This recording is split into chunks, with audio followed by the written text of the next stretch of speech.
A gente tem um grande desafio, a gente vai ter uma sessão sobre embolia pulmonar. Na realidade, serão 3 casos que serão apresentados nesse período de 12h10 até 13h30.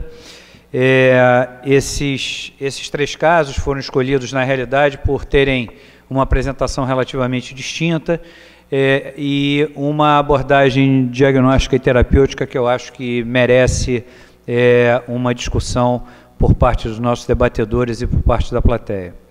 Eu, de antemão, queria agradecer a todo o empenho e dedicação das 3 residentes que hoje vão fazer a apresentação dos 3 casos, doutora Paula Figueiredo Natel, que é residente da terapia intensiva, doutora Thaisa Correia Soria, que é residente da cardiologia, e doutora Ana Carolina Lapenda Wisberg, é isso? Então, eu queria, já de antemão, agradecer a vocês todo o empenho que a gente teve aí durante essa semana para poder montar essa sessão.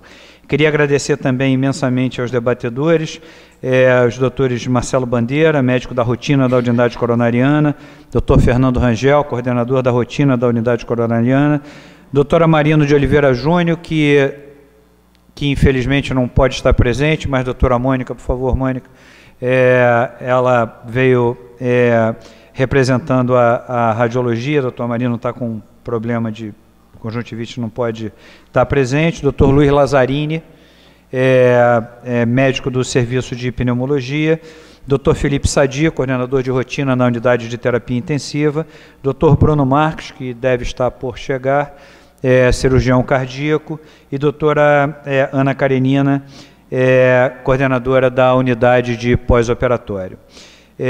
Eu queria, sem mais delongas, dar início à sessão para que a gente aproveitasse o tempo para os debates e para a participação da plateia. Nós vamos começar, então, com o primeiro caso, que vai ser apresentado pela doutora Ana Carolina, e, em seguida, a gente dá sequência aos outros 2 casos. Ana, por favor. Boa tarde a todos. O primeiro caso de hoje é de um paciente de 67 anos, masculino, natural do Rio de Janeiro. Ele deu entrada aqui no hospital com um relato de início há aproximadamente 1 semana, um quadro de dispneia progressiva aos esforços, além de tosse seca e um episódio de lipotímia. Ele negava febre e outros sintomas associados. Na história patológica pregressa, ele tinha uma história de um quadro crônico de dispneia por desvio de septo nasal. Além disso, ele era diabético e tinha insuficiência venosa periférica. Relatava uma viagem de ônibus com uma duração aproximada de 3 horas e meia, 10 dias antes do início dos sintomas. E ele vinha em uso de regular de glifage XR, Perivasc e Buzonide. Tinha uma história familiar de doença arterial coronariana por parte da mãe e neoplasia de pulmão por parte do pai. História familiar, história social, ele negava tabagismo ou etilismo. No exame físico, o paciente estava acordado, lúcido e orientado, cooperativo, dispneico em ar ambiente, hidratado, hipocorado 1 cruz em 4, acianótico, anictérico, afebril. Ausência de turgência jugular patológica. Nos sinais vitais, uma pressão de 120/80, frequência cardíaca de 95, frequência respiratória de 22 e uma saturação de 91 em ar ambiente. Ausculta cardiovascular, um ritmo cardíaco regular, bulhas normofonéticas, sem sopros ou arritmias. Ausculta respiratória sem alterações, abdômen flácido peristáltico e indolor, membros inferiores sem edemas, panturrilhas livres e sinais de insuficiência venosa crônica. Bom, aqui a gente vai dar uma parada, então, para começar a explorar um pouquinho os nossos debatedores, partindo fundamentalmente da apresentação clínica do caso. Então, a gente tem uma história, volta para o primeiro slide, por favor, só para a gente poder repassar. É um paciente de 67 anos, que há 1 semana ele começa um quadro de dispneia progressiva aos esforços, com tosse seca e um episódio de lipotímia, sem nenhuma outra queixa. Próximo, por favor. Tem um padrão de insuficiência venosa periférica, é diabético, tem essa história da viagem de ônibus e essas medicações. O próximo, por favor. e esse exame físico que está aí descrito. Então, eu queria começar explorando aqui meu amigo Fernando Rangel, para que a gente pudesse, então, tentar construir aí o nosso diagnóstico diferencial, imaginando que esse paciente está chegando na unidade de emergência, e a partir do diagnóstico diferencial, qual seria a nossa estratégia de investigação do ponto de vista de avaliação complementar. Obrigado, André.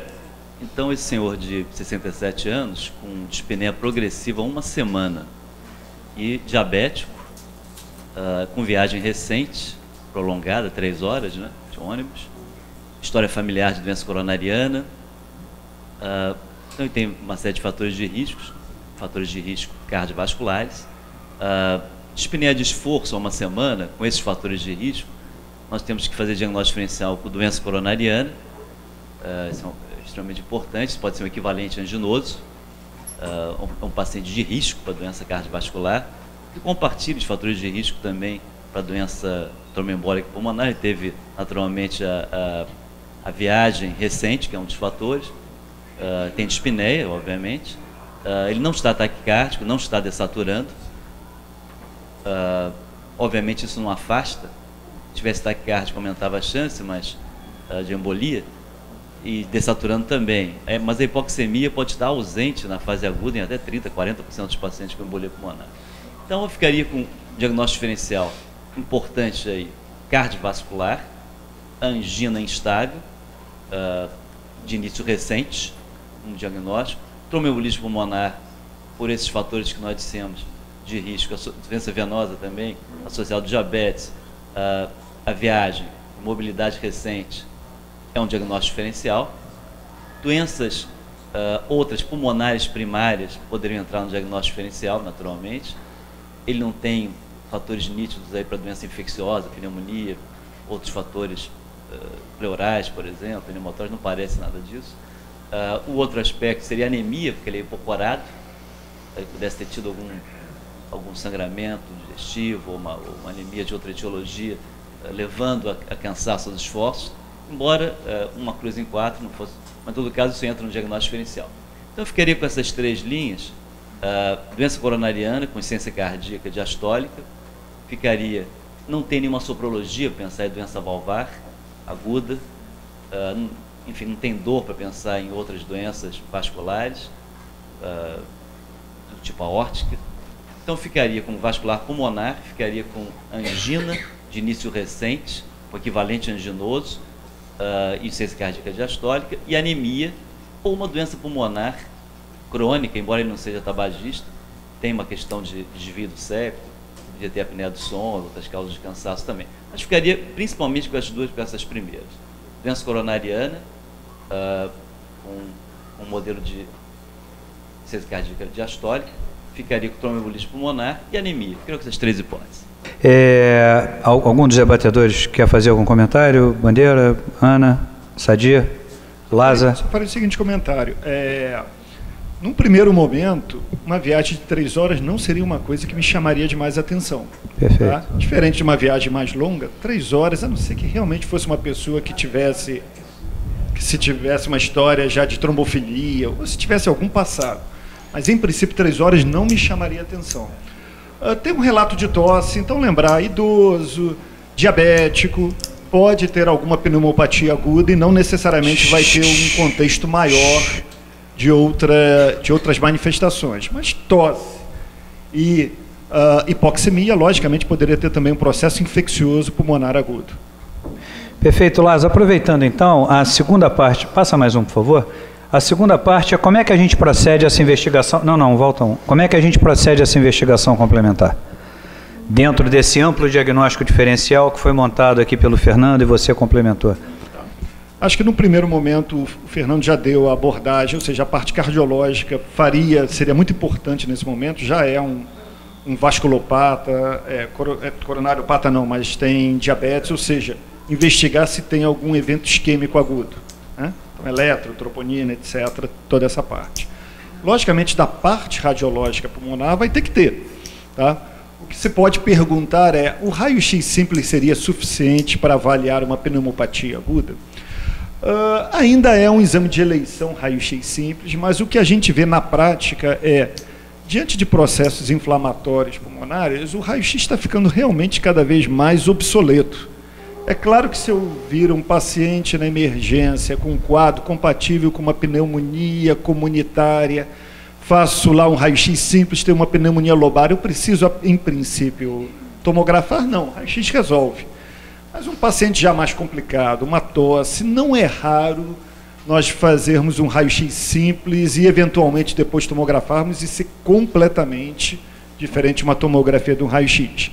Então, enfim, como uma linha inicial, um raio-x de tórax, sim, mas considerando a possibilidade de ser um pouquinho mais invasivo nessa investigação e complementar com uma tomografia. Mas, enfim, como um início, poderia dizer um raio-x simples com opção de tomografar. Tá bom. Então, vamos lá. Vamos ao próximo. Fernando, quer aproveitar a tua carona aí no negócio da doença coronariana e já... O ritmo é sinusal, a frequência aqui em torno de 5, 10, 15, em torno de uns 80, 90 batimentos. O eixo do QRS está normal, tem em torno de mais 60 graus. O eixo da onda P, positivo, negativo, maior que 30, negativo a mais 75 graus, um pouquinho desviado à direita da onda P. A largura da onda P não está aumentada, está um pouquinho pontiaguda, mas também não preenche critério para sobrecarga direita. Existe uma onda R um pouquinho salinha, mas não preenche critério de hipertrofia, que é 5, 10, 15, 20. Borderline, mas não chega a ter critério de amplitude Sokolov para hipertrofia. Existe uma repolarização alterada do ventrículo. O QT desse senhor é um QT que está dentro do limite da normalidade. Observa-se que existe uma repolarização alterada difusamente, não um STT achatado, né, difusamente achatado, repolarização alterada. Nas precordiais, também não tem nada assim que chame a atenção de maneira, exceto alterações não específicas. Eu diria que é um eletro inespecífico. Bom, dentro do nosso diagnóstico diferencial, esse eletro acrescenta alguma coisa, a gente continua numa zona de incerteza, perfeito? Exatamente. Tem o raio-x de tórax, Mônica pode nos ajudar em relação à análise desse raio-x? Doutora Mônica, aqui na primeira fila, por favor. Bom, o raio-x difícil de ver aqui pelo slide, mas eu não tinha visto esse raio-x antes, mas parece que tem uma opacidade aqui, né? Eu não sei se isso é real. Mas, pensando nas duas possibilidades, as grandes possibilidades, né, de doença coronariana, é claro que não dá para ver, mas não tem uma aorta alongada e tem uma vascularização presente, principalmente nas bases. Não vejo oligoemia. Tá ótimo. Bandi, agora, que outro exame você acha que poderia acrescentar aí dentro da nossa investigação? Nesse quadro de evolução subaguda, agora realmente a gente vai precisar ter uma avaliação morfofuncional cardiovascular, né? Então, a avaliação ecocardiográfica, sem sombra de dúvida, obviamente agregada à avaliação laboratorial, seria o próximo passo. O eletrocardiograma e o raio-x de tórax, pelo menos até o momento, não deram realmente muitas dicas voltadas, inclusive até para questões de doença vascular pulmonar, ainda ficou difícil pensar alguma coisa, né? Então, o próximo passo seria possivelmente um eco. Vamos lá, então? Nosso laboratório. Ana, esse laboratório, dentro das hipóteses diagnósticas levantadas até agora, você acha que ele pode acrescentar alguma coisa para a gente? Chama atenção uma leucocitose, um discreto desvio, uma PCR alterada, troponina negativa, um BNP baixo, dedímero 17.340, um dedímero que, por mais que a gente veja no contexto de uma doença inflamatória infecciosa, chama atenção, dedímero bastante elevado para o contexto, e obviamente num contexto de embolia pulmonar a gente também pode esperar uma resposta inflamatória, sem alteração de lactato, uma saturação semelhante ao exame físico, com um grau de hipoxemia, a gasometria com PO2, essa era uma gasometria, não, perdão, 63, né, gasometria arterial. Acho que está um pouquinho rouca, perdão. De fato, eu acho que, na verdade, expande a possibilidade para um exame de imagem mais detalhado, no caso, a tomografia, lembrando que, apesar dessa viagem, na verdade, não ter sido de longa duração, temporalmente ela tem uma correlação com o início dos sintomas do paciente, né?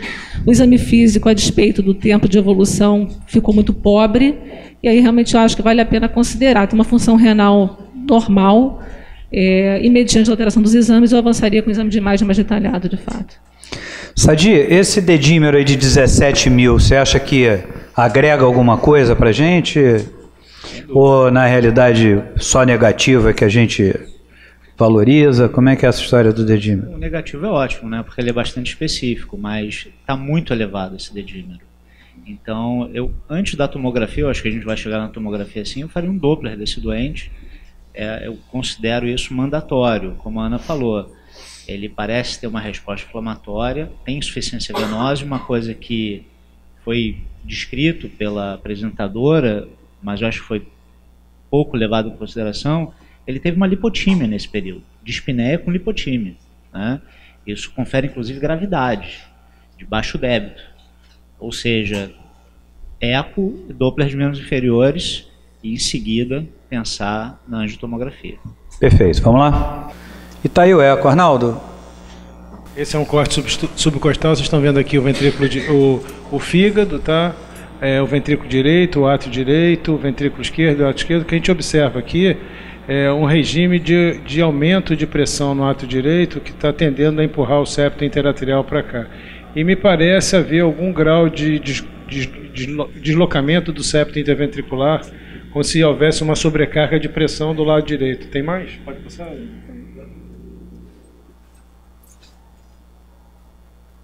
Esse é um corte longitudinal, tá? Ventrículo direito, septo interventricular, válvula órtica, átrio esquerdo. Não dá para dizer muita coisa desse corte, não. Tem mais um para frente para a gente ver? Aqui é nítido, né? Aqui a gente observa o sinal do D, né? O D-shape do ventrículo esquerdo. Na sístole, vocês reparem que o septo abaula em direção ao ventrículo esquerdo, mostrando então um padrão típico de sobrecarga sistólica do ventrículo direito. Aqui o ventrículo direito dilatado e com esse sinal aqui de deslocamento do septo na sístole, isso configura então um corpo pulmonar. Obrigado, Arnaldo. Próximo, por favor. Pode passar. Bom, então só para a gente voltar ali, volta umzinho, por favor. PSAP de 71, foi estimada em 71 a pressão sistólica de artéria pulmonar. Próximo, por favor. O Doppler que o Sadi tinha pedido, Arnaldo, quer dar uma olhadinha no Doppler aí? Só tem essa imagem, é o que a gente tem. Isso é poplítea, né? É poplítea? Deve ser poplítea. E o que a gente vê aqui é a artéria, né, que é difícil de comprimir, e o trombo aqui na veia. Eu acho que é poplítea. É poplítea.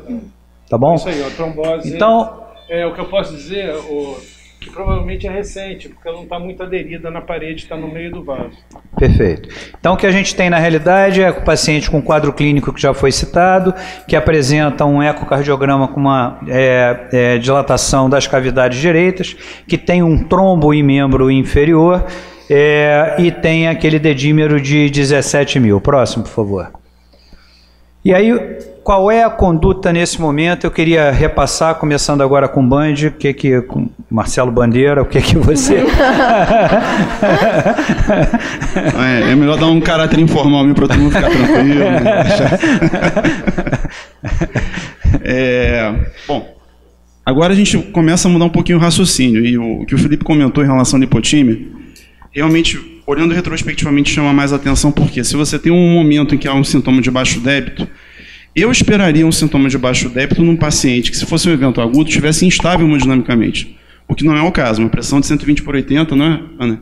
Com uma frequência de 90. O eco corrobora isso. Aí a leitura passa a ser outra.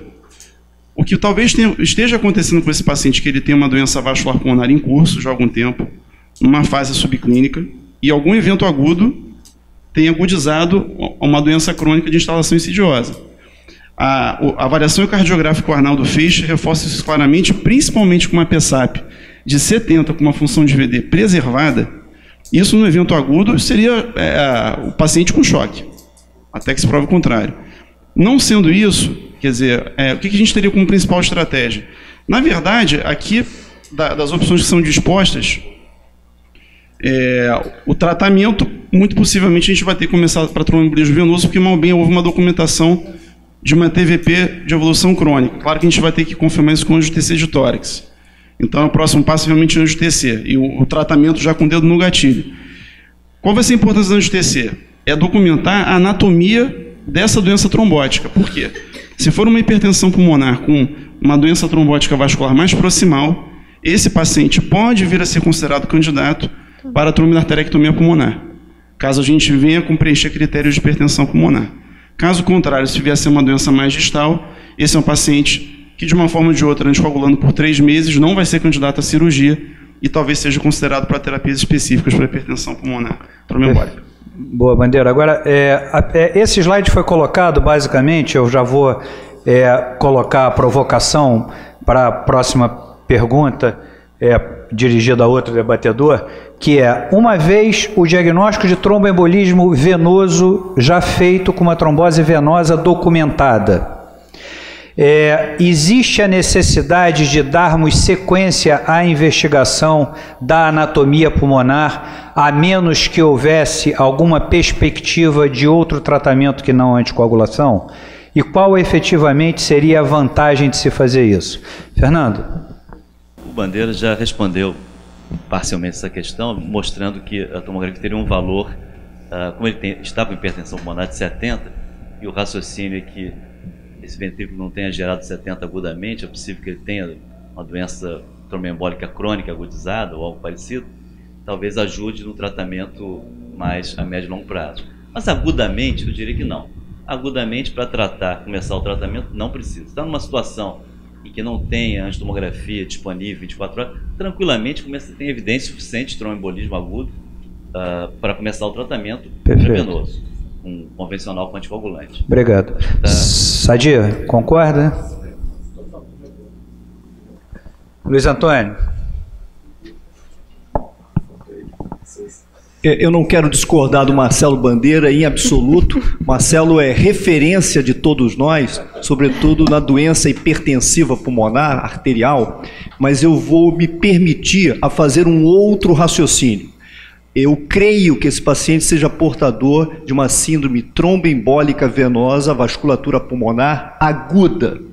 O que o traz para a emergência é uma manifestação de baixo débito. Efetivamente, no momento em que ele é avaliado, naquele momento, ele tinha apenas uma leve dessaturação periférica de oxigênio, mas tem este marcador da trombose venosa em vaso poplíteo. Nós sabemos que os vasos soleares, sobretudo o poplíteo, é o que mais predispõe à síndrome tromboembólica venosa. Esse paciente tem o aspecto ecocardiográfico que, a meu juízo, leva esse paciente para uma perspectiva de terapia fibrinolítica e tem um dedímero sem outros comemorativos, como o Sadi muito bem comentou, extremamente expressivo. Apenas 71 milímetros de mercúrio de pressão sistólica na artéria pulmonar, aspas, apenas na doença aguda, ela é extremamente relevante em níveis tensionais. Então, eu creio que seja doença aguda, com disfunção de VD, e que esse paciente precise algo além da terapêutica anticoagulante, antitrombótica. Obrigado, Luiz. Vamos avançar, por favor? Esse paciente, então, foi submetido a uma angiotomografia de tórax. Eu queria pedir à Mônica, então, nós temos algumas imagens, não é isso? 3 imagens, Mônica? Bom, daqui já dá para ver que tem falha, né? De enchimento na artéria pulmonar direita e ramos do lobo inferior à esquerda. Ramos, tanto que os vasos estão até mais engurgitados. Tem uma opacidade aqui na periferia que pode ser infarto, que corresponde àquela lá observada no raio-x. Passo próximo. Então, eu não vi do lábio superior se tem alteração, mas aqui continua com trombo, com falha de enchimento, e aqui também de segmento anterior, ou da língula, porque eu não consigo. E a opacidade aqui ainda. Próximo. Tem obstrução grande, né, do lobo inferior. Tá quase o ramo inteiro aqui do lobo inferior obstruído, aqui também. Esse aspecto aqui de ter o trombo central é mais a favor de ser alteração aguda. Normalmente, quando você tem remodelamento ou um trombo crônico, o trombo ele fica mais excêntrico, né? Parecido com esse aqui. Obrigado, Mônica. Vamos passar? E aí agora, doutora Ana, por favor. A questão nessa fase do papel da angiotomografia também nesses pacientes, a literatura reforça que sempre que possível, obviamente, no contexto de estabilidade, você deve fazer. Nesse caso, particularmente, quando você programa uma intervenção como trombolítico, até pensando se houver uma falência da terapia com trombólise, uma terapia de resgate, seja enfim, percutânea, com catéter, você tem uma evidência da imagem. Mas, obviamente, o Doppler já reforça o diagnóstico de TED. Obrigado, Ana. Bom, alguns já deram a sua opinião a respeito da estratégia terapêutica. E eu queria, então, pedir ao Lázaro que como é que você trataria esse paciente, lembrando que esse paciente teve um episódio de lipotímia que reverteu. Esse paciente não chegou no hospital com quadro de síncope e que não estava hipotenso, que teoricamente são os critérios de indicação maiores, pelo menos, da trombólise, ainda que possa ser reservado a um outro subgrupo de pacientes. Então, só até para trazer um pouco o que a gente começou a discutir, vocês notaram que quando eu comecei, eu fui um pouco conservador nessa investigação, até todo mundo sabe que é embolia pulmonar. Então, é lógico que a gente sabia que ia chegar nisso. Mas na hora de investigar, a gente tem que seguir um critério. Por isso foi seguido esse critério, ou seja, descartar algumas doenças que poderiam ter causado a doença primária. Então, pensou-se coronariopatia, cardiopatia, não se confirmou. Algum quadro infeccioso pulmonar não se confirmou. E é lógico que, nesse momento, a investigação de uma hipoxemia sem uma causa aparente iria indicar uma investigação possível de tromboembolismo pulmonar e iria chegar nesse ponto. Então, a ideia até culturalmente a gente saber, em vez de pedir 10 mil exames, saber a sua investigação. Perfeito. Muito bom. Chegamos e aí diagnosticamos sim, tem uma embolia pulmonar. E aí traz a seguinte situação, quando a gente diagnostica uma embolia pulmonar. É maciça ou não é maciça? Logicamente, o critério de ser maciça ou não é maciça necessariamente não é radiológica, é clínica, ou seja, há hipotensão, há choque. Esse caso não havia essa situação. Então, o passo seguinte é, esse paciente é de risco ou não é? E para isso se desenvolvesse alguns critérios, que é muito desenvolvido pela sociedade europeia, não tanto pela americana, que é o PESI, que é, ele dá notas dependendo de gravidade do paciente. Idade, hipoxemia arterial, hipotensão, mas não choque, doença cardiovascular prévia. E se você tiver pelo menos um desses critérios, coloca ele em risco. Esse paciente tem mais de um critério. Então ele já não é um PESI positivo. Uma vez que você considere um PESI positivo, você vai avaliar primeiro se ele vai ser só anticoagulado ou se ele também tem indicação de trombolítico. A maior indicação de trombolítico nesses pacientes que não têm choque, ou seja, não é maciço, seria avaliar se há algum sofrimento, principalmente do lado direito do coração. Né? Nós temos um eco mostrando uma sobrecarga, disfunção do ventrículo direito, que em princípio é uma sobrecarga aguda, porque não havia uma história prévia de doença cardiopulmonar que explicasse uma hipertensão pulmonar. Perfeito. Então, em princípio, eu estou considerando que isso é agudo, não crônico. E aí faz uma tomografia que mostra várias falhas de enchimento bilaterais. Então, sabe-se hoje que, diante de uma disfunção de ventrículo direito, isso leva a um aumento da mortalidade. Ele teria que ter, para ter mais certeza, dois marcadores, que seriam marcadores da dilatação e disfunção de VD, que seriam o aumento de troponina e um BNP. Ambos não estavam alterados, então ele não teria todos os marcadores dessa insuficiência de VD. Mas num paciente com sinais de disfunção de VD, provavelmente esse seria um paciente que eu discutiria bastante trombolítico nele. Então eu indicaria, em princípio, trombolítico, se ele não tivesse contraindicações à utilização. Embora esse é um caso que a utilização de trombolítico ainda não seja absolutamente confirmada. Então, Lázaro, ele segue mais ou menos a orientação, pessoal, porque a gente tem 3 casos e os próximos casos serão de embolia submaciça, senão a gente não chega lá. O Lázaro ele segue mais ou menos a linha do Luiz Antônio, acreditando que uma embolia pulmonar submaciça com uma alta carga trombótica num paciente com baixo risco de sangramento, isso possa constituir a melhor opção terapêutica. Os debatedores concordam ou tem alguma ponderação? Então vamos lá. Eu, a princípio, partiria apenas para heparinização plena e, no segundo momento, conforme segmento clínico, anticoagulação oral. Perfeito. Você tocou num ponto importantíssimo. Acho que além de considerar a trombólise, aí acho que pelo guideline americano e europeu, a sobrecarga do VD é um dado importante, é a questão do risco de sangramento. Perfeito. Eu acho que o core da idade dele, 75 anos, deixa uma faixa um pouco mais confortável, mas é algo que tem que ser pesado. Perfeito. Fernando? Esse é um assunto muito, muito interessante, foi estudado no peito, né? Teve outros ensaios menores, mas esse foi o principal. Que é justamente isso, paciente sem choque, sem hipotensão, mas com embolia, com disfunção do VD e troponina positiva. Esses pacientes, o desfecho principal era morte e desenvolvimento de choque em uma semana. Teve redução no grupo trombolizado, só que houve um aumento de hemorragia intracraniana e major não intracraniana relevante, que contrabalançou em parte o benefício. E não foi, na população mais idosa e com mais comorbidade, o risco-benefício ficou bem assim equilibrado. Então, quer dizer, não trazendo vantagem para fazer o trombolismo, como a Ana falou, nas faixas etárias mais. Esse caso aqui é um caso que poderia ser feito. Obrigado, Fernando. Vamos ao próximo. Foi optado, então, pelo tratamento com enoxaparina plena e cumarínico. E o paciente evoluiu com uma melhora dos sintomas e estabilidade hemodinâmica, recebendo alta com INR ajustado e uso de Marevan 10 mg ao dia. Antes que perguntem, a gente não tem o ecocardiograma de alta desse paciente para poder documentar a disfunção do ventrículo direito, a despeito de a disfunção do ventrículo direito pode demorar um tempo para que possa ser recuperada. Então, mesmo que não houvesse ainda essa recuperação, é de se esperar esse tempo.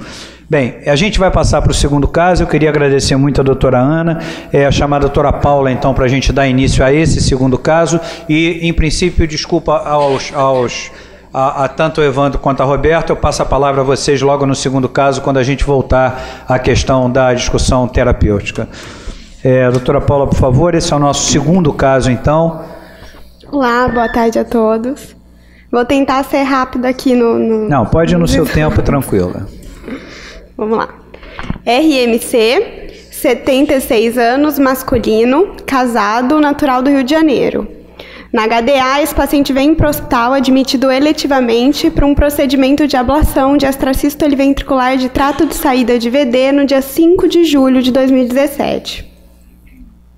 De HPP, tinha história de obesidade, dislipidemia, hipertensão, doença arterial coronariana estabelecida com história de um IAM prévio com angioplastia e implante de 4 stents em 2004, prostatectomia por uma hiperplasia prostática benigna em 2015 e uma biópsia de massa pulmonar benigna em 2013.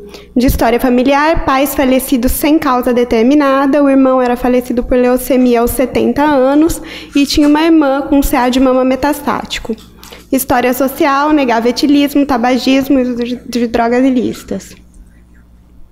O exame físico, nada de muito específico, aparelho cardiovascular, só que chamava atenção, tinha um ritmo cardíaco irregular por extrasístoles frequentes, bulhas normofonéticas, sem sopros. No dia 5/7, foi realizada então a ablação com sucesso, sem intercorrências, e programada a alta hospitalar em 24 horas. No dia que se seguiu, no dia 6, o paciente já havia recebido alta hospitalar, estava no quarto, apresentou um episódio de síncope, sendo encontrado caído à beira-leito, em PCR, em assistolia. Após 5 minutos de RCP, retornou em fibrilação atrial com um BAVT, instável hemodinamicamente, sendo acoplado o marcapasso transcutâneo e encaminhado para o laboratório de intervenção cardiovascular para implante de marcapasso transvenoso. Esse era o eletro do momento que se seguiu. Próximo. Bom, a gente vai dar sequência mais ou menos naquele mesmo ritmo e vou abrir dessa vez com bandeira, então, para que possa nos falar o diagnóstico diferencial que esse... Deixa eu só dar uma informação a mais. A ablação desse paciente foi indicada porque ele tinha, da estressistolia, porque ele tinha uma disfunção ventricular esquerda moderada, pelo menos, e estava piorando o sintoma. Essa foi a indicação da ablação. Obrigado, Sadia. Vamos lá, Band, conciso e preciso. Tá ok.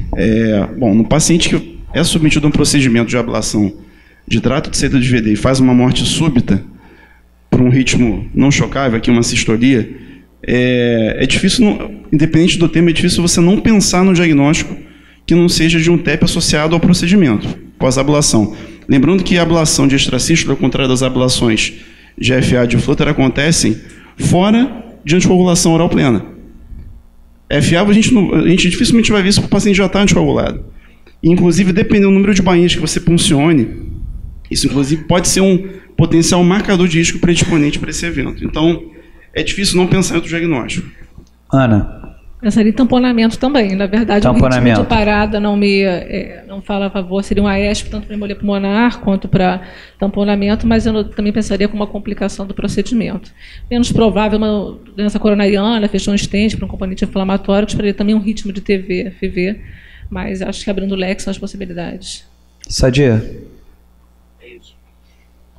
Fernando, tem algum? Deixa eu comentar esse eletrocardiograma que está aí, né?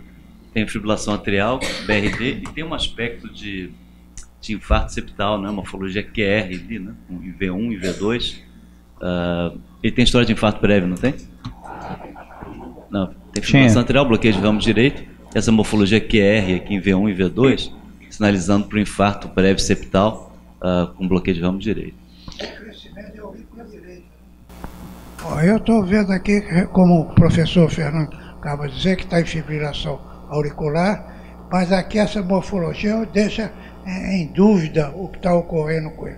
A onda QR pode ser que o nosso eletrodo esteja explorando uma aurícula direita muito crescida, com esse bloqueio de ramo direito. Crescimento de aurícula direita com bloqueio de ramo direito apenas. Isso daí sugestiram até a possibilidade do corpo pulmonar devido a esse supradesnivelamento que se vê. Obrigado, doutor Dias. São Lázaro, quer acrescentar alguma coisa? Pode passar? Alguém acha que cabe o diagnóstico de pneumotórax como diagnóstico diferencial para esse paciente, além do... ele para, teoricamente, o mecanismo... Porque dentro do diagnóstico diferencial, um outro modelo que se pensou foi a possibilidade de pneumotórax. Naturalmente, que eu acho que o tamponamento, como a Ana levantou, eu acho que pós-ablação, embolia pulmonar também, mas eu acho que são os 3 grandes diagnósticos diferenciais para esse paciente, eu acho que são esses. Vamos avançar, então? Logo esse paciente foi encaminhado, então, ao laboratório de intervenção cardiovascular, no sentido de se passar o marca-passo transcutâneo, não foi isso, Paula? Foi isso. Transvenoso, e foi realizado então o ecocardiograma, que eu quero pedir ao Arnaldo então para que possa analisar. Bom, André, esse exame foi realizado pela Elisa e não tem eletro, a gente estava lá no laboratório, ela foi correndo porque chamaram de urgência, e é um corte subcostal que a gente também observa uma retificação, tendência à retificação do septo interventricular, com uma leve dilatação das cavidades direitas nesse corte. Próximo. E aqui a gente repara que tem intermitentemente uma grande deslocamento do septo em direção ao ventrículo esquerdo, como se tivesse uma sobrecarga sistólica importante. Próximo. Isso, e um aspecto bem parecido com o outro, que é um formato em D do ventrículo esquerdo, que é o D-shape, ventrículo direito grande, com provavelmente disfunção, esse corte só não permite avaliar, mas dilatado, provavelmente agudamente. Próximo. Esse é um corte apical, não dá nenhuma informação adicional, não. Próximo. Aqui já é o laudo. Pronto. Então, só repassando, a gente tem um paciente que foi admitido para um episódio de ablação de extracistos ventriculares e que tem um procedimento, em princípio, sem intercorrência. No dia seguinte, já de alta do hospital, ele é encontrado no quarto caído e então é submetido às manobras de ressuscitação cardiopulmonar com retorno à circulação espontânea, e o ecocardiograma feito posteriormente na sala de hemodinâmica demonstra então uma disfunção do ventrículo direito. Próximo. E descarta o tamponamento. E descarta o tamponamento que tinha sido levantado aqui como diagnóstico diferencial. Próximo. Temos aqui um raio-x de tórax. Mônica, ajuda alguma coisa? Eu achei um pouco hipertransparente. Microfone, Mônica, por favor. Eu achei um pouco aqui hipertransparente, mas pode ser porque está rodado no leito, enfim. Isso, o diafragma um pouquinho elevado. Não, derrame pleural não dá para ver. Enfim. Você tem a impressão, então, que pode haver um pouco de oligoemia? A oligoemia aqui à direita, né? Mais do que... Porque à esquerda você consegue ver todos os vasos, né? Aqui, se não for pneumotórax, que eu não consigo ver linha nenhuma, mas tem uma pobreza vascular aqui desse lado com elevação da hemicúpula. Obrigado, Mônica. Vamos seguir?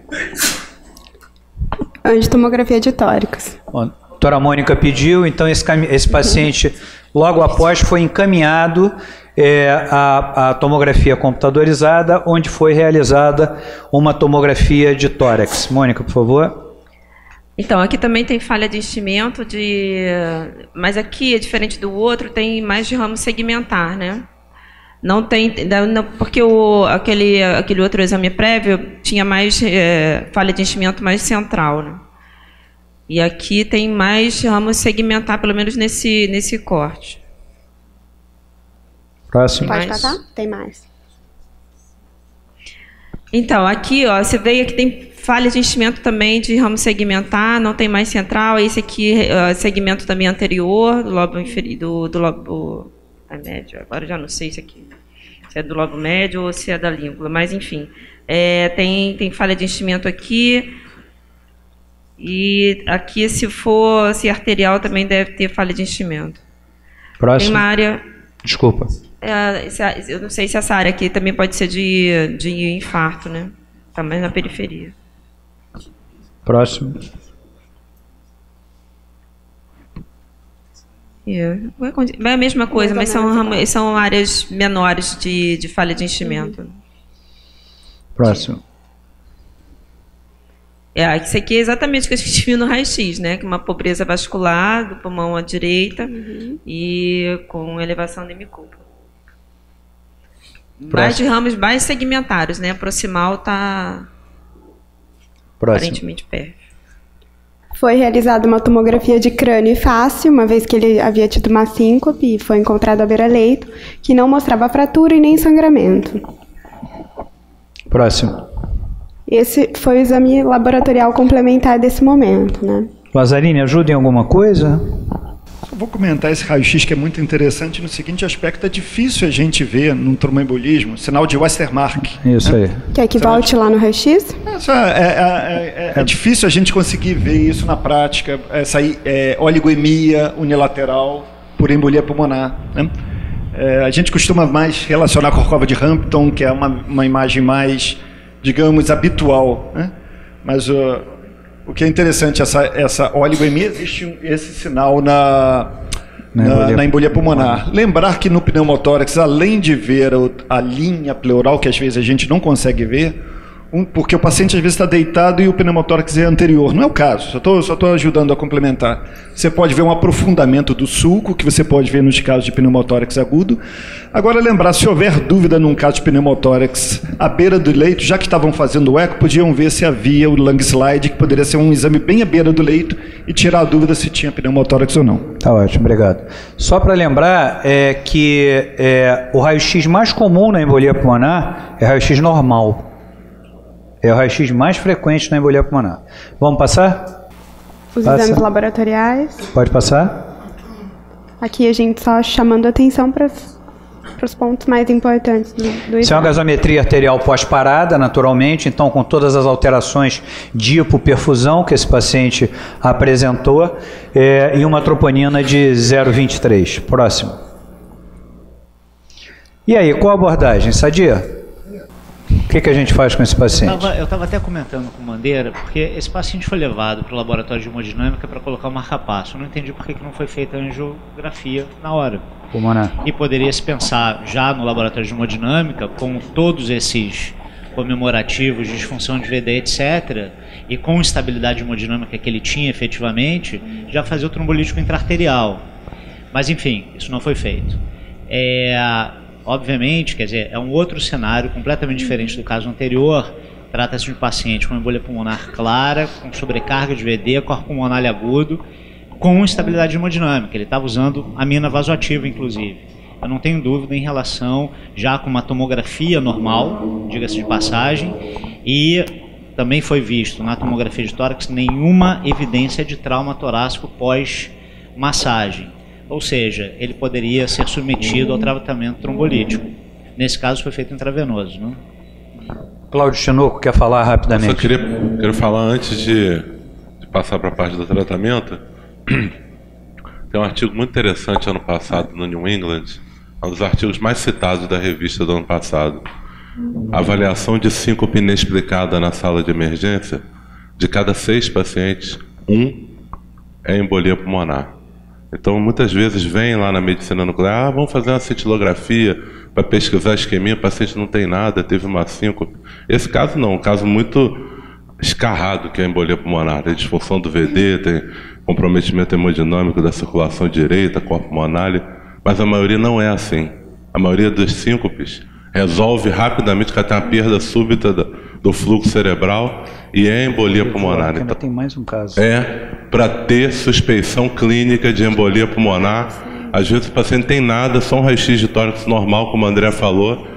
O exame que a gente costuma falar para o clínico faz uma cintilografia pulmonar antes de pensar em isquemia miocárdica, que raramente vai ser causa de síncope com esse tipo de apresentação. Obrigado, Cláudio. Ana? Rapidamente, eu acho que isso faz diferença realmente, é o expertise do centro. Acho que, como o Sadio falou, esse paciente, na verdade, tendo uma manipulação recente, um acesso arterial, teve uma queda, de não ter fratura, a gente considerar um risco de sangramento alto, ao invés de trombólise sistêmica, uma vez na hemodinâmica, com uma equipe com um bom preparo, poder-se considerar a abordagem. O Sadio levantou uma questão da possibilidade de um procedimento intravascular, que o paciente, em princípio, não foi submetido, em princípio, objetivando não só o diagnóstico, a confirmação do diagnóstico, mas também a questão da abordagem terapêutica. Mas como é que a gente trata esse paciente efetivamente? Fernando? Embolia pulmonar maciça com choque cardiogênico, com choque obstrutivo. Aqui na situação, impõe-se trombolítico. Eu faria o trombolítico intravenoso. Nesse momento ele já tinha chegado, eu conheço esse caso, eu até indiquei o trombolítico intravenoso, já tinha chegado na unidade coronariana após esse périplo todo para o hospital. Não tinha feito o procedimento na hemodinâmica. O trombolítico intraarterial naquele momento seria uma solução também interessante. Eu acho que ele não tem uma contraindicação à trombólise sistêmica, a trombólise intravenosa, melhor dizendo, porque, como o Felipe falou, não teve trauma documentado no tórax, fraturas, não teve acometimento cerebral, então o trombolítico intravenoso seria a opção melhor nesse caso. A embolectomia só faria se tivesse contraindicação absoluta. Eu estou questionando a relativa até, foi uma manobra rápida, não traumática. Obrigado. Evandro, rapidamente, por favor. Primeiro, é um privilégio poder estar aqui assistindo essa mudança, não é? Quando eu me formei há 3 décadas atrás, pensou em embolia pulmonar, trata. Depois nós passamos a ter uma Disneylândia de exame. E hoje a gente tem um cardápio de tratamento. E nós não podemos caminhar para esse cardápio, cada um trata de uma maneira. Ou seja, em qualquer centro de ponta hoje, a gente tem que ter um time de resposta rápida para tratar embolia pulmonar submaciça e maciça. E esse time de resposta rápida precisa ter um capitão na imagem, um capitão na pneumologia, alguém na terapia intensiva, neurologista, médico de oncologia, aqui está do meu lado aqui o Daniel Canaã, intervenção, o grupo do Carlos está aqui atrás, também da intervenção, porque nós, no Procardíaco, durante algum tempo, nós fomos conservadores em termos da abordagem intervencionista da embolia pulmonar. E agora a gente precisa discutir isso em time. E esse é um caso brilhantemente discutido aqui, que o time tem que atuar para ver se a complicação ortopédica, se a complicação, a estabilidade hemodinâmica, se aquela lavagem de lactato foi só uma lavagem ou o paciente está chocado. Se ele estiver chocado, e essa for a decisão, o tratamento é dentro da sala de hemodinâmica. É chamar e completar com meia dose de trombolítico ou utilizar dispositivos outros que limpam a artéria pulmonar. Eu tive algumas experiências aqui, seja com o grupo do Carlos e mais recentemente com o grupo do Daniel Canaã, absolutamente, que me deu a certeza que a gente tem que hoje atuar em time. Obrigado, André. Obrigado, Evandro. Rapidamente, por favor, porque senão a gente não chega no terceiro caso, gente, porque... Só rapidamente, 24 horas antes ele tinha feito um procedimento de ablação. Isso não é contraindicação a trombolítico? Não. Era essa pergunta. Não. Não é não. Ok. Vamos passar? Pode passar. Qual a nossa conduta?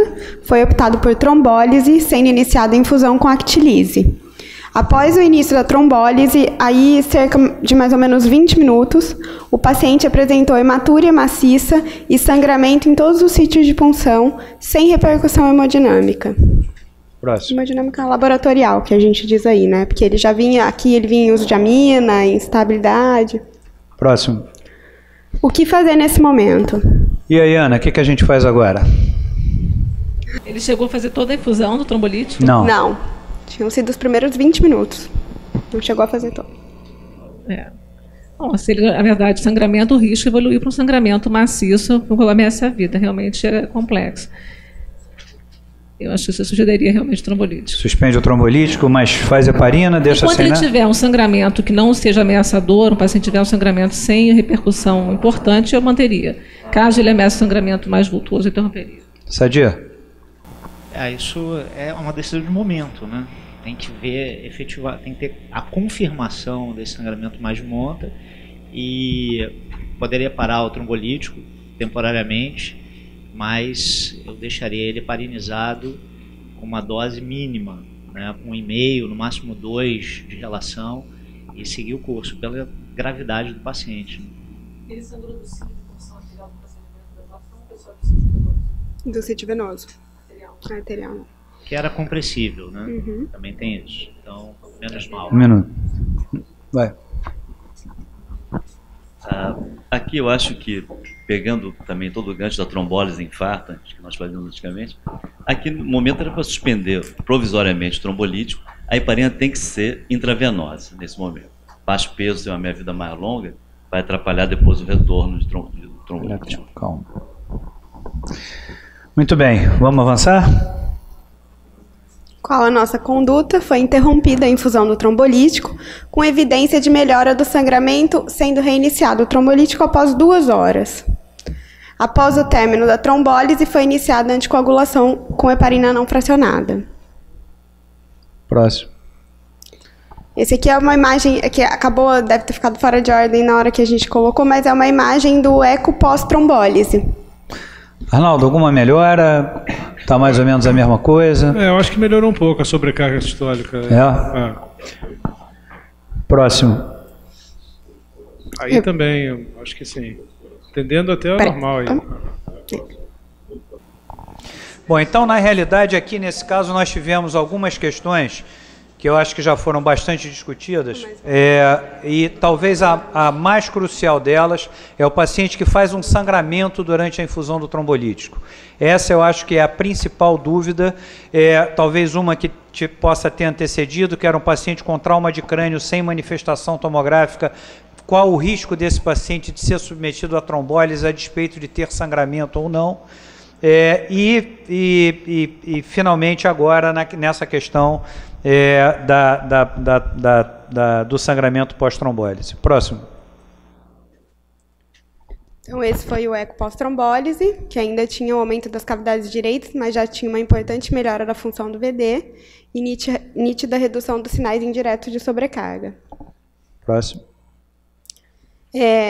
Esse foi o segmento dele, né? As aminas foram em doses decrescentes, houve uma recuperação da função ventricular direita e melhora dos padrões gasométricos. Em 4 dias, esse paciente foi estubado e teve alta hospitalar com anticoagulante oral não dependente de vitamina K. Próximo.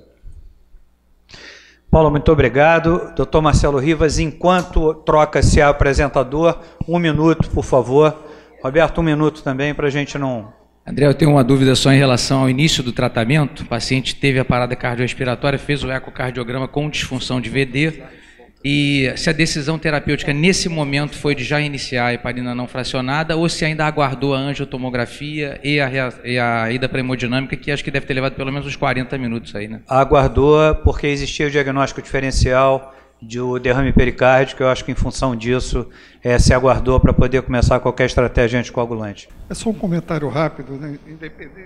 Tirando esse caso que está doente com choque, que foi uma conduta salvadora, mas é interessante que nesse tópico específico, né, na literatura, no up-to-date, em relação a casos de embolia pulmonar pós-ressuscitação, ele não é taxativo em relação à questão da trombólise. O que argumenta que não há redução de mortalidade para embolia submaciça, bem evidenciada em estudos randomizados, e que o caso deve ser analisado mesmo caso a caso. Obrigado. Até mesmo por questão da idade. Obrigado, Roberto. Vamos para o nosso terceiro caso, então, para ver se a gente finaliza 1h30. Vamos lá? Boa tarde. O terceiro caso é um paciente de 51 anos, do sexo masculino, casado, negro, natural do Rio de Janeiro, que chega à sala de emergência com uma queixa de mal-estar. Ele refere que há 4 dias ele iniciou esse quadro de mal-estar e tonteira, evoluindo com dispneia progressiva aos esforços, sem nenhum outro sintoma associado. Negou dor torácica, ortopneia, dispneia paroxística noturna. Como história patológica pregressa, é um paciente sem maiores comorbidades, mas que há pouco mais de um ano atrás sofreu um acidente automobilístico com traumatismo raquimedular e teve uma internação hospitalar prolongada decorrente desse acidente. Chegou a ser tracostomizado, ter complicações infecciosas, ficou um longo tempo hospitalizado, teve alta em maio desse ano e vinha no processo de reabilitação do déficit. Ele tinha uma tetraparesia, o déficit atual era uma hemiparesia direita, que ele vinha num processo de reabilitação após esse acidente. Não usava nenhum medicamento de uso contínuo, na história familiar e na história social, nada digno de nota. Ele chega à emergência deambulando, com auxílio de um andador, lúcido, orientado, vigil, mas com uma taquipneia evidente em ar ambiente, sem turgência jugular patológica, normocorado, normohidratado, bem perfundido, 130/70 de pressão arterial, uma taquicardia, 110 batimentos por minuto, com 24 incursões, sem uma dessaturação aparente, 94% em ar ambiente. A ausculta cardiovascular normal, pulmonar também sem maiores alterações. No exame físico do abdômen, a única coisa de alterado, ele refere uma dor à palpação na fossa ilíaca direita, mas sem descompressão dolorosa e sem massas ou visceromegalias. E no exame físico dos membros inferiores também nada mais evidente, não tinha edema, não tinha empastamento. Vamos recomeçar nossa brincadeira, então. A gente tem um paciente, quer voltar a história só um minutinho para os debatedores poderem... volta. Há 4 dias, um quadro de mal-estar em tonteira, evoluindo com dispneia progressiva, sem dor torácica ou qualquer outra queixa. Mais um, por favor, mais 2, porque a gente já pula para o exame físico. Bom, no HPP tem a história daquele acidente automobilístico, evoluindo com uma tetraparesia, isso há 1 ano, e permanecendo ainda com algum déficit presente no momento da internação. Vamos começar agora com Sadia. Você pode avaliar um pouquinho esse início de história e exame físico para a gente? Dispneia, né? Isso chama atenção, mas nada muito palpável. Tem que seguir o diagnóstico diferencial de dispneia, que faz parte do Harrison inteiro, praticamente, né? Agora, em vindo para o procardíaco, seguir o curso, e obviamente dentro da dispneia, tenho certeza que pediram dímero D, hemograma, PCR, etc. E exame de imagem, cardiovascular, e se for o caso, subir para o tórax. Mas não tem jeito, seguir esse rumo da dispneia. Ana. Eu queria chamar a atenção, como a dispneia foi um sintoma comum nos 3 casos, e a urgência jugular patológica não foi algo que chamou a atenção nesses 3 casos. Né? Isso é relevante no exame físico. É um paciente que tem uma HPP pobre, excetuando-se pelo trauma raquimedular, então fica difícil, na verdade, a gente responder outras possibilidades, forçando muito a barra, uma taquicardia sinusal, derrame pericárdico, uma pericardite, mas só forçando muito a expansão do diagnóstico diferencial. Lázaro, quer acrescentar alguma coisa? Notem que esse caso é diferente do primeiro caso. Então, esse é um paciente que não chega com outras alterações, exceto taquipneia, uma certa hipoxemia arterial. Ele tem 51 anos, então não esperava uma saturação de 94, não é grande, mas alguma hipoxemia arterial, taquipneia, um paciente que tem uma alteração neurológica. Então, quando nós, diferente do primeiro caso, que já fez uma rotina de investigação, quando existe a dúvida diagnóstica, mas essa dúvida diagnóstica não faz parte de embolia pulmonar ser um dos diagnósticos, mas não é alto, é recomendado, aí sim, já pedir logo de cara o dedímero e um exame de membros inferiores. Tá? Então, esse é um caso que esse tipo de exame, ou seja, se viesse um dedímero baixo e um ecodoppler de membros inferiores negativo, falaria contra a embolia pulmonar se começasse nessa investigação. Um paciente que tem baixa possibilidade e esses exames vierem positivos, logicamente ia continuar investigando. Mas lembrar que ele tem dispneia e tem hipoxemia arterial. Ana. Na verdade, a gente falou de 3 casos aqui sugestivos de embolia pulmonar, a gente, em nenhum momento, considerou a probabilidade de pré-teste. Né? E os trabalhos mostram que 2/3 das suspeitas são descartadas de forma adequada só para esse teste. Esse paciente tem uma história de mobilidade prolongada, tem uma taquicardia, então é um paciente que se aplica muito bem. A Ana está chamando a atenção, na realidade, probabilidade pré-teste, o que se aplica é um critério chamado, chamado critério de Wells, onde através de uma pontuação a gente pode caracterizar o paciente entre baixa, moderada ou alta probabilidade. O Wells é um deles, tem 2 Wells e tem 2 Geneve, e aí a gente escolhe um deles, nenhum deles é melhor do que o outro para poder colocar o doente dentro dessa probabilidade. Os trabalhos mostram que até o feeling clínico mesmo de percepção tem esse peso, tanto quanto o Wells. Na realidade, as regras de predição elas se prestam a homogeneizar a avaliação, porque na verdade a avaliação clínica de um médico experiente ela tende a ser melhor do que qualquer um desses critérios. Vamos avançar? Bom, então aqui os exames complementares na ordem conforme eles foram acontecendo, o eletrocardiograma. Fernando, rapidamente para a gente... Bom, ritmo sinusal. Esse paciente tem um bloqueio de ramo direito, encurtando bem a história. Ele tem uma sobrecarga também do ato direito, um P bem acuminado, aqui bem apiculado. Então, eu diria que tem sobrecarga ao ato direito. Ele tem um S profundo aqui em V3 e um R querendo ser mais... Ele é hipertenso também, senhor? Não é hipertenso, professor. Bom, não tem nenhuma doença do trato do ventrículo esquerdo. Mas, de qualquer maneira, ele sugere nesse eletro... Ele tem um S1, mas não tem um Q3 aqui, eu tenho. Deixa eu ver. Não tem. Já fui lá dentro. Tem um S1, mas não tem Q3. Para a gente ver o sinal de S1, Q3, T3, né? Normalmente não aparece. Mas o BRD aqui... e a sobrecarga do ato direito corroboram bastante essa suspeita clínica. Nesse caso aqui, como já foi bem falado, diferente dos outros, eu colocaria embolia pulmonar e os outros seriam diferenciais a ela. A embolia pulmonar tem que ser descartada aqui, que é fortíssima, como a Ana falou, probabilidade pré-teste. Próximo. Um raio de tórax no leito, que eu não sei se... Essa imagem, então, Mônica, ela está pior ainda, porque isso é uma fotografia da tela. Eu não quero que você se comprometa com nenhum diagnóstico.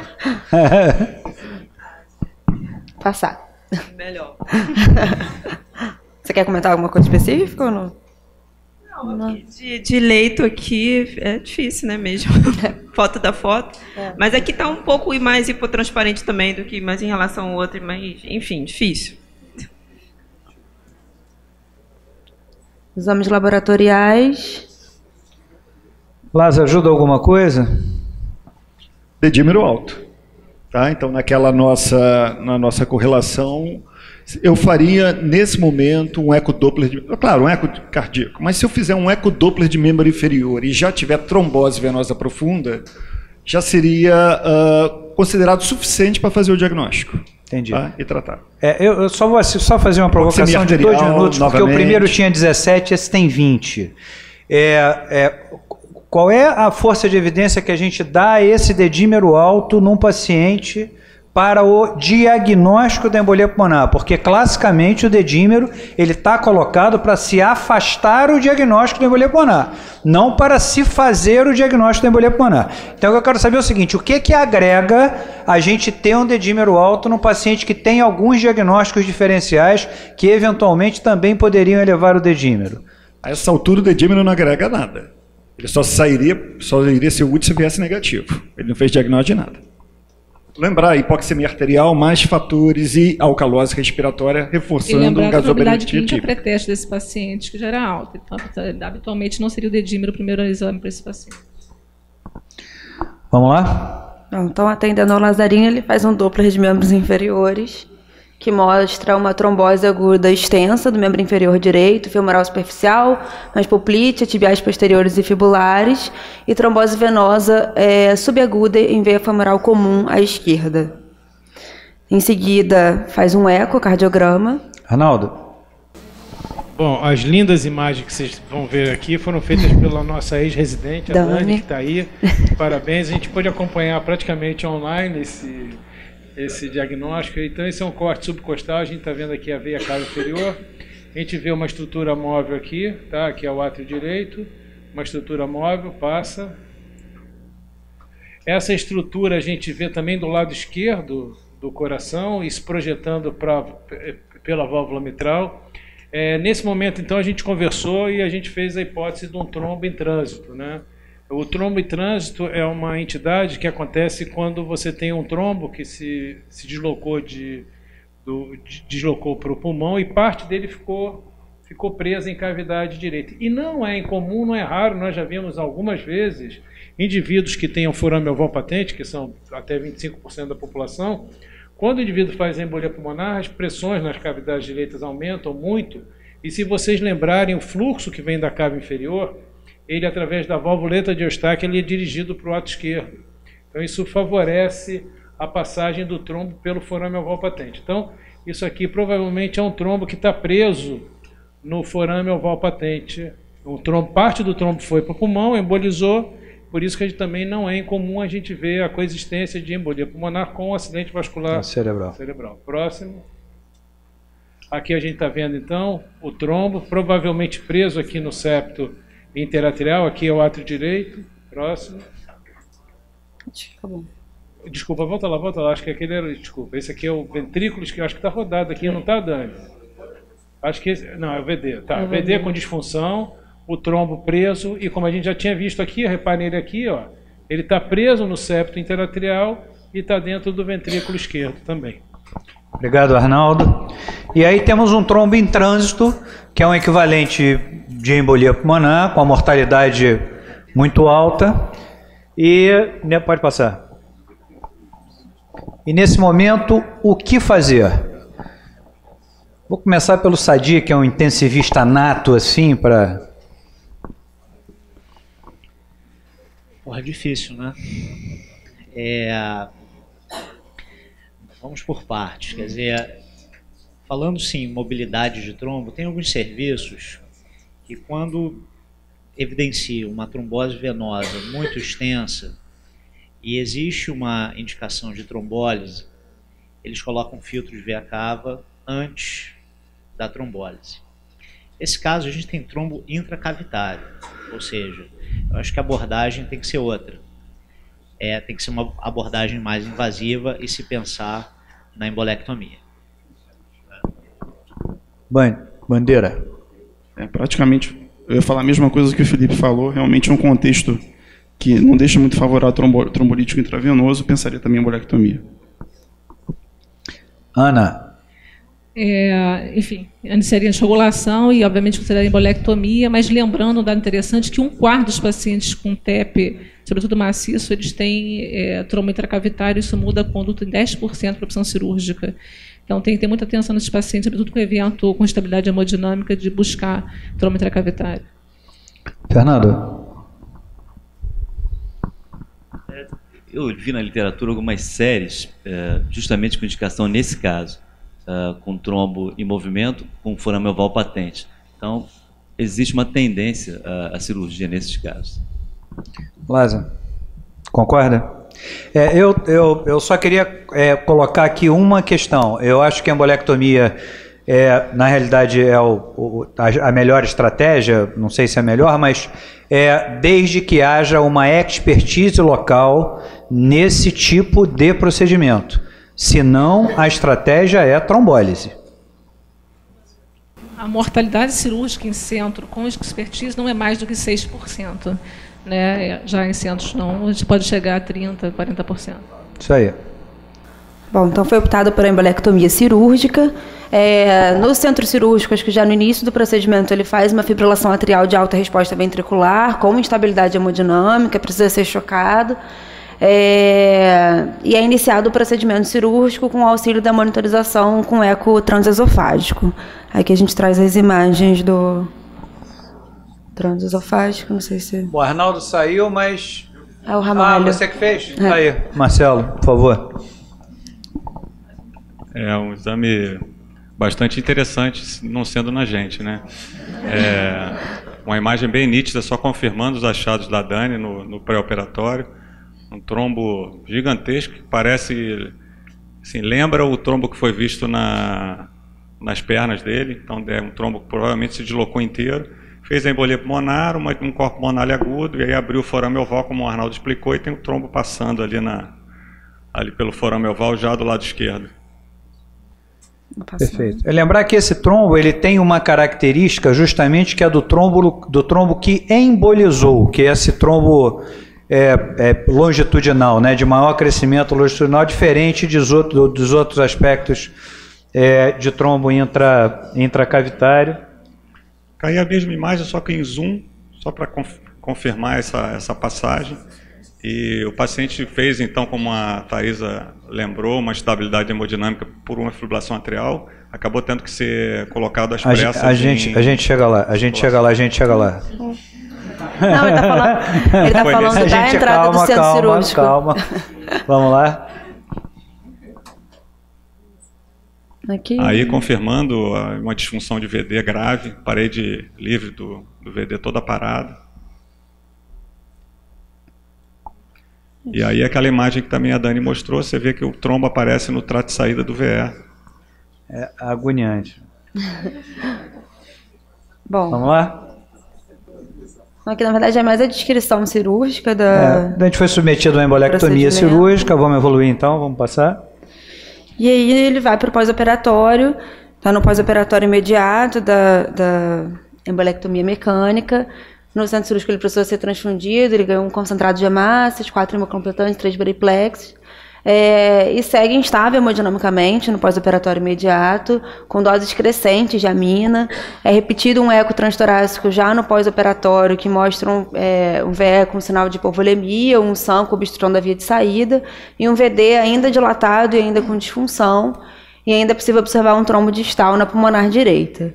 Às 9 horas da manhã, a evolução do prontuário mostra que esse paciente está com NORA 0,1 micrograma quilo minuto, Primacora 0,75, a Dobuta 15, mantendo uma PM em torno de 55 e 60 milímetros de mercúrio. E aí, Ana? E agora? Doente chocado, já fez o que tinha para fazer, já tirou o trombo, como é que faz agora? Então, apesar do paciente não ter chegado com TEP maciço, né, esse paciente, na verdade, teve uma dupla agressão, que foi evento pulmonar e a cirurgia, então o VD, que até então estava segurando, realmente fez um choque refratário, os valores de aminas crescentes, Dobuta, e aí a opção realmente foi ser invasivo com suporte mecânico circulatório para permitir um tempo suficiente para a recuperação. Foi optado por um ECMO veno-arterial, considerando que esse paciente tinha uma disfunção ventricular direita importante, tinha uma agressão pulmonar que até então ele não tinha tido grande manifestação, mas a gente sabe que na embolia pulmonar isso gera resposta inflamatória também. É um suporte que permite uma descompressão adequada da cavidade direita, e assim foi feito. Algum debatedor quer complementar alguma coisa? Tudo certo? Vamos lá. Foi tromboendarterectomia pulmonar com parada circulatória e foi retirado o trombo, a circulação pulmonar dele assim, foi retirado, era totalmente ocluída. Existe uma imagem do eco transesofágico que o lado direito tem um trombo logo no início da pulmonar direita, obstruindo totalmente o fluxo. Então foi uma cirurgia com uma SEC prolongada, com hipotermia profunda, com parada circulatória, e ele já evoluiu com uma estabilidade pulmonar por uma injúria de reperfusão pulmonar também. Teve. Ele abriu toda a vasculatura pulmonar para retirar o trombo. 1 minuto, Luiz, por favor. Não, só para chamar a atenção, que essa é uma cirurgia de Trendelenburg alargada. Porque, na realidade, eu ia fazer uma pergunta. Se havia sido apenas submetido a tromboembolectomia das cavidades direita e esquerda. Mas não, foi feito também da vasculatura pulmonar. Então é uma cirurgia de Trendelenburg extremamente ampliada, o que efetivamente confere ao paciente não somente mortalidade aumentada, mas uma morbidade na terapia intensiva de pós-operatório muito acentuada. Bom, então como a Ana já adiantou para a gente, esse paciente foi submetido ao implante de ECMO, veno arterial. Os implantes, os acessos foram baixos, foram através de artéria e veia femorais. E desde o implante do dispositivo, esse paciente evolui com doses decrescentes de aminas, repete o cardiograma que mostra a função biventricular preservada. Em 4 dias, ele evolui com desmame e explante da ECMO sem maiores intercorrências. Logo no dia seguinte ao explante da ECMO, esse paciente é extubado. Ainda na mesma internação, ele foi colocado um implante de filtro de veia cava inferior, e ele recebeu alta hospitalar com anticoagulante vitamina K dependente. Foi com o Marivan. Eu acho que a coisa importante é que hoje o doente com embolia pulmonar não pode morrer no hospital. E a ECMO, ela é life-saving. Mas o que é importante nesses doentes com traumatismo raquimedular é o planejamento da anticoagulação prolongado nesses pacientes para evitar isso. Então a gente tem aqui a honra e o prazer de ter a Isabela Volchan, que é uma especialista em trombocardiologia, em anticoagulação. Nós estamos incorporando na instituição a doutora Margarete Morgado, que trabalha com a COI, principalmente com a visão muito forte do problema da trombose venosa no doente oncológico, os distúrbios de sangramento. Então, isso são novas disciplinas que a gente, hoje, no século XXI, a gente tem que estar atento. A prevenção nos grupos de risco, seja pacientes cirúrgicos, traumáticos, seja pacientes oncológicos. Bom, representando os debatedores, a doutora Ana Karenina vai fazer o seu último comentário.